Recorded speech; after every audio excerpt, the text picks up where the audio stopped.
जैसा कि लेंस के प्रमुख पदों के बारे में हम बता रहे थे। तो लेंस के प्रमुख पदों में पहला पॉइंट हम बताए थे ये वक्रता केंद्र के बारे में, और दूसरा पॉइंट बताए थे ये हम लोग प्रधान अक्ष या मुख्य अक्ष के बारे में बताए थे। अब इसी में ये तीसरा पॉइंट है ये फोकस के बारे में। फोकस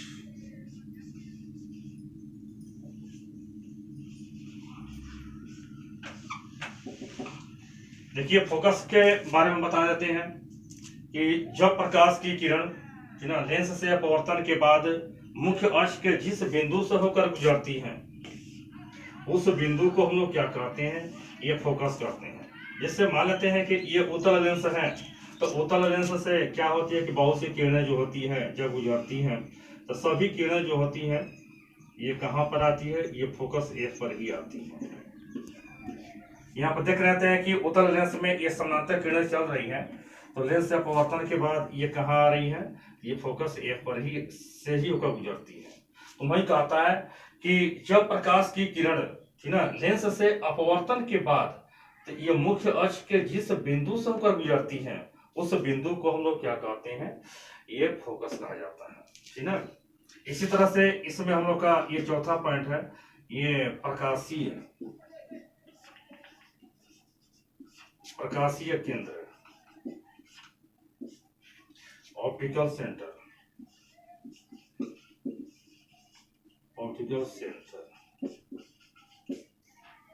यानी ये पॉइंट हम लोग का है प्रकाशीय केंद्र, जिसे हम कहते हैं ऑप्टिकल सेंटर। देखिए, इसमें कहता है कि ये पहले भी जैसे आप लोग जाने होंगे कि कहता है कि लेंस के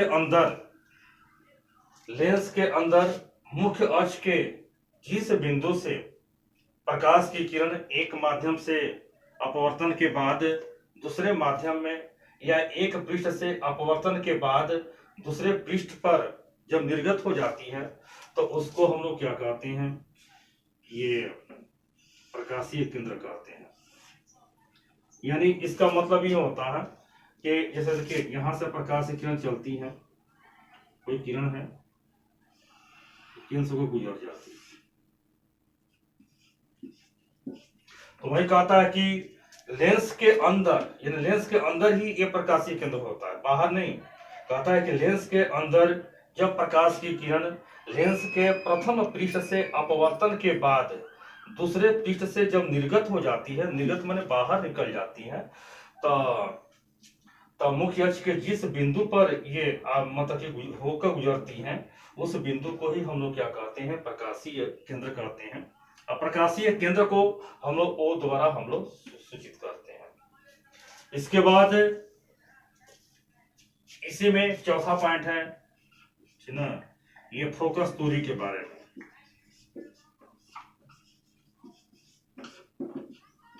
फोकस दूरी यानी फोकल लेंथ कहते हैं इसको।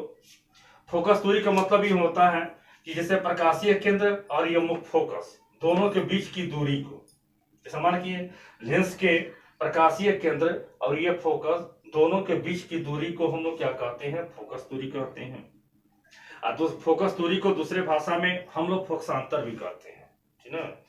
फिर इसी में एक और पॉइंट है हम लोग का जिसको हम लोग कहते हैं द्वारक। ये अगला पॉइंट हम लोग को हो जाता है, ये हम लोग को ये द्वारक हो जाता है जिसको हम लोग कहते हैं एपर्चर लेंस।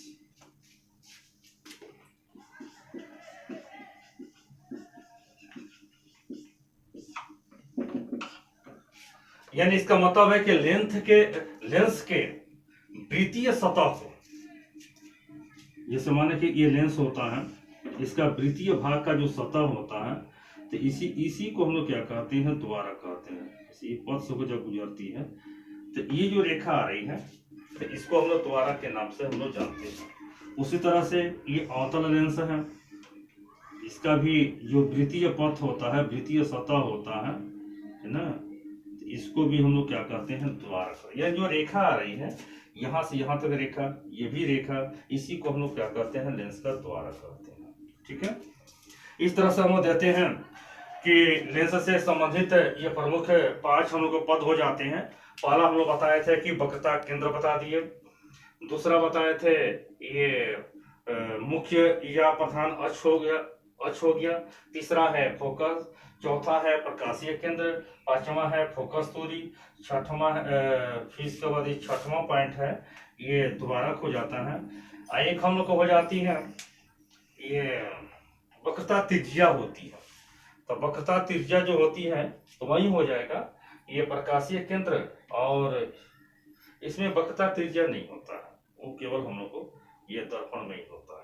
ठीक है, अब इसके बाद हम लोग को अगला पॉइंट रहेगा, जैसा कि आप लोगों को नोट्स में भेजा गया है, ये जैसे अवतल लेंस है या उत्तल लेंस है, जब विभिन्न दूरियों पर जब किसी वस्तु को रखा जाता है तो उसका प्रतिबिंब कैसे बनता है उसके बारे में हम लोग को चलना है।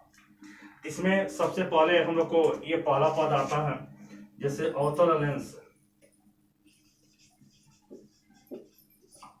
लिखेंगे। अवतल लेंस से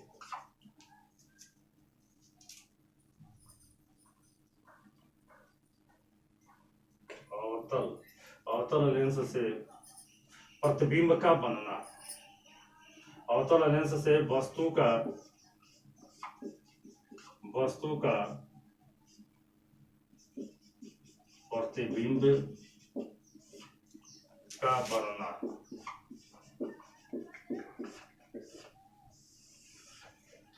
यानी इसका मतलब ये होता है कि अवतल लेंस के सामने जब विभिन्न दूरियों पर किसी वस्तु को रखा जाता है तो उसका प्रतिबिंब कैसा बनता है, ठीक है ना, यही हम लोग को दर्शाना है। यानी इसका मतलब है कि अधिक से अधिक सब बस 2 ही कंडीशन आते हैं, ठीक है ना। इसमें पहला पॉइंट है कि जब वस्तु अनंत पर हो। अनंत का मतलब होता है अनंत पर हो। अनंत का मतलब होगा कि जैसे काफी दूर, जैसे सूर्य है, तारे हैं, ग्रह है, ये हमसे काफी दूर होते हैं, उनको हम लोग अनंत के नाम से जानते हैं। जैसे आप लोग देख लेते हैं कि ये अवतल लेंस हो गया। अवतल लेंस के सामने जो है, जैसे समानांतर किरण देखिए ऐसे आती है, ऐसे आने के बाद ऐसे अपवर्तित हो जाती है, फिर दूसरी किरण आती है जो ये भी अपवर्तित हो जाती है। जब ये दोनों किरणों को जब पीछे की ओर बढ़ाया जाता है, ठीक है ना, तो ये पीछे, ये देख रहे हैं फोकस एक पर ये बनती है। ये तो हमारा पहला कंडीशन हो जाता है कि जब वस्तु को अनंत पर रखा जाता है। अनंत का मतलब है जैसे काफी दूर से जब ये प्रकाश की किरणें जब आती है, तो जैसे लेंस से अपवर्तन के बाद देखिए पहली किरण ऐसे मुड़ जाती है, दूसरी किरण जो है ऐसे मुड़ जाती है, ठीक है। दोनों किरणों को जब पीछे की ओर बढ़ाया जाता है तो ये फोकस एक पर ये आपतित होती है, ठीक है। तो इस तरह से देते हैं कि जब वस्तु को, अवश्य ध्यान दीजिए, जब अवतल लेंस में जब वस्तु को अनंत पर रखा जाता है तो इसका प्रतिबिंब जो है कहाँ बनता है, तो देखिए कहाँ प्रतिबिंब बनेगा।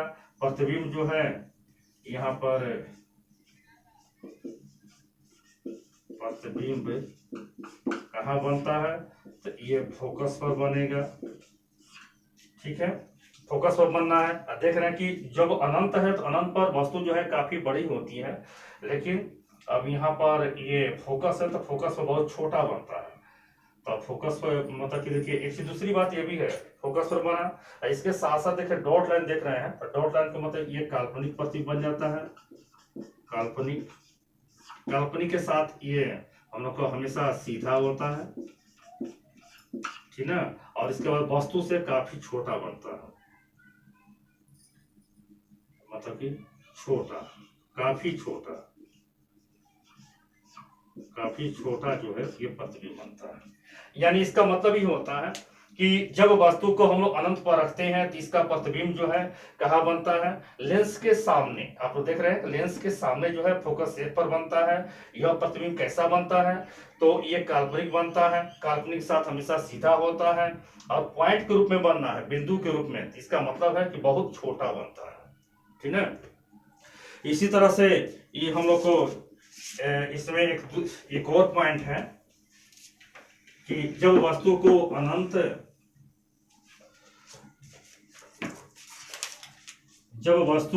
अनंत और प्रकाशीय केंद्र के बीच में रखा जाता है। दूसरा पॉइंट है